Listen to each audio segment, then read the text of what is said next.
Assalamualaikum warahmatullahi wabarakatuh. Pertama-tama, marilah kita panjatkan puji dan syukur kehadirat Allah Subhanahu wa Ta'ala yang telah memberikan kita rahmat dan kesehatan, sehingga kita masih diberikan kesempatan untuk bisa berpuasa pada bulan Ramadan yang suci ini. Shalawat dan salam semoga tetap tercurah limpahkan kepada junjungan kita, Habibana wa Nabiyana wa Maulana Muhammad Sallallahu Alaihi Wasallam, kepada keluarganya, sahabatnya, dan mudah-mudahan sampailah kepada kita selaku umatnya. Amin ya Allah ya Rabbal Alamin. Salah satu pintu yang dibuka oleh Allah untuk meraih keuntungan besar dari bulan Ramadan adalah melalui sedekah. Islam sering menganjurkan kepada umatnya untuk banyak bersedekah. Dan bulan Ramadan, amalan ini menjadi lebih dianjurkan lagi. Dan demikianlah sepatutnya akhlak orang mukmin, yaitu dermawan. Allah dan Rasul-Nya memerintahkan, bahkan memberi contoh kepada umat Islam untuk menjadi orang yang dermawan serta pemurah. Ketahuilah bahwa kedermawanan adalah salah satu sifat Allah Subhanahu wa Ta'ala. Sebagaimana hadis, sesungguhnya Allah Ta'ala itu Maha Memberi. Ia mencintai kedermawanan serta akhlak yang mulia. Ia membenci akhlak yang buruk. Hadis riwayat Al-Baihaqi, disahihkan Albani dalam Sahihul Jami. Dari hadis tersebut, demikian dapat diambil kesimpulan bahwa pelit dan bakhil adalah akhlak yang buruk dan bukanlah akhlak seorang mukmin sejati. Begitu juga sifat suka meminta-minta bukanlah ciri orang mukmin. Adapun keutamaan bersedekah, Allah Subhanahu wa Ta'ala benar-benar memuliakan orang-orang yang bersedekah. Ia menjanjikan banyak keutamaan dan balasan yang menakjubkan bagi orang-orang yang gemar bersedekah. Terdapat ratusan dalil yang menceritakan keberuntungan, keutamaan, kemuliaan orang-orang yang bersedekah. Maka sungguh mengherankan bagi orang-orang yang mengetahui dalil-dalil tersebut dan tidak terpanggil hatinya serta tidak tergerak tangannya untuk banyak bersedekah. Nah, adapun di antara keutamaan bersedekah antara lain yang pertama, sedekah dapat menghapus dosa. Rasulullah Shallallahu Alaihi Wasallam bersabda, sedekah dapat menghapus dosa sebagaimana air memadamkan api. Hadis riwayat Tirmizi, disahihkan Albani dalam Sahih At-Tirmizi. Diampuninya dosa dengan sebab sedekah, di sini tentu saja harus disertai taubat atas dosa yang dilakukan.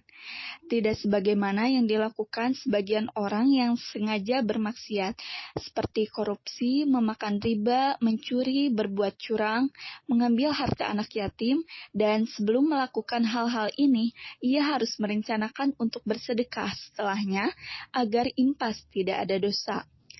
Lalu yang kedua, ada orang yang bersedekah akan mendapatkan naungan di hari akhir. Rasulullah Shallallahu Alaihi Wasallam menceritakan tentang 7 jenis manusia yang mendapat naungan di suatu hari yang ketika itu tidak ada naungan lain selain dari Allah, yaitu hari akhir. Salah satu jenis manusia yang mendapatkannya adalah seorang yang bersedekah dengan tangan kanannya. Ia menyembunyikan amalnya itu sampai tangan kirinya tidak mengetahui apa yang disedekahkan oleh tangan kanannya. Hadis riwayat Bukhari. Adapun yang ketiga yaitu sedekah memberi keberkahan pada harta. Rasulullah Shallallahu Alaihi Wasallam bersabda, harta tidak akan berkurang dengan sedekah, dan seorang hamba yang pemaaf pasti akan Allah tambahkan kewibaan baginya. Hadis riwayat Muslim. Allah melipat gandakan pahala orang yang bersedekah.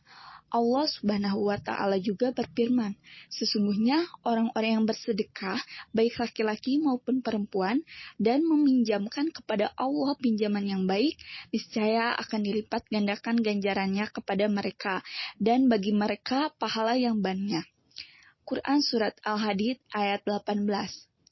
Lalu yang kelima, ada terdapat pintu surga yang hanya dapat dimasuki oleh orang yang bersedekah. Orang memberikan atau menyumbangkan 2 harta di jalan Allah, maka ia dipanggil oleh salah satu dari pintu surga. Wahai hamba Allah, kemarilah untuk menuju kenikmatan. Jika ia berasal dari golongan orang-orang yang suka mendirikan sholat, ia akan dipanggil dari pintu sholat yang berasal dari kalangan mujahid, maka akan dipanggil dari pintu jihad. Jika ia berasal dari golongan yang gemar bersedekah, maka akan dipanggil dari pintu sedekah. Hadis riwayat Bukhari.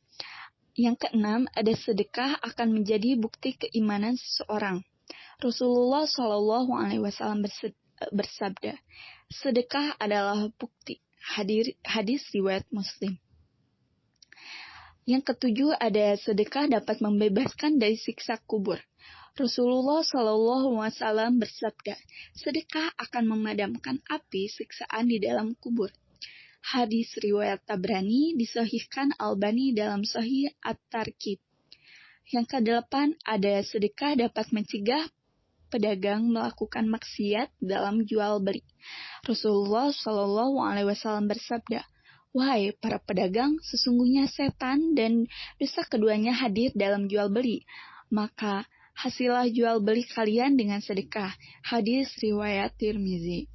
Adapun yang kesembilan, ada orang yang bersedekah merasakan dada yang lapang dan hati yang berbahagia.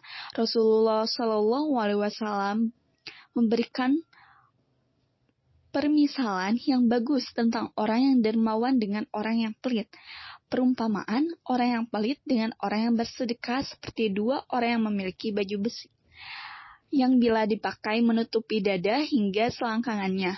Orang yang bersedekah, dikarenakan sedekahnya ia merasa bajunya lapang dan longgar di kulitnya, sampai-sampai ujung jarinya tidak terlihat dan baju besinya tidak meninggalkan bekas pada kulitnya. Sedangkan orang yang pelit, dikarenakan pelitnya, ia merasakan setiap lingkaran baju besinya merekat erat di kulitnya. Ia berusaha melonggarkan namun tidak bisa. Hadis riwayat Bukhari. Adapun yang terakhir, ada pahala sedekah terus berkembang. Pahala sedekah walaupun hanya sedikit itu akan terus berkembang pahalanya hingga menjadi besar. Rasulullah Shallallahu Alaihi Wasallam bersabda, sesungguhnya Allah menerima amalan sedekah dan mengambilnya dengan tangan kanannya. Lalu Allah mengembangkan pahalanya untuk salah seorang dari kalian, sebagaimana kalian mengembangkan seekor anak kuda, sampai-sampai sedekah yang hanya sebiji bisa berkembang hingga sebesar Gunung Uhud. Hadis riwayat At-Tirmizi. Mungkin hanya itu saja yang dapat saya sampaikan. Mohon maaf bila masih banyak kekurangan dan kesalahan. Semoga apa yang saya sampaikan dapat bermanfaat bagi kita semuanya. Wabillahi taufiq wal hidayah. Wassalamualaikum warahmatullahi wabarakatuh.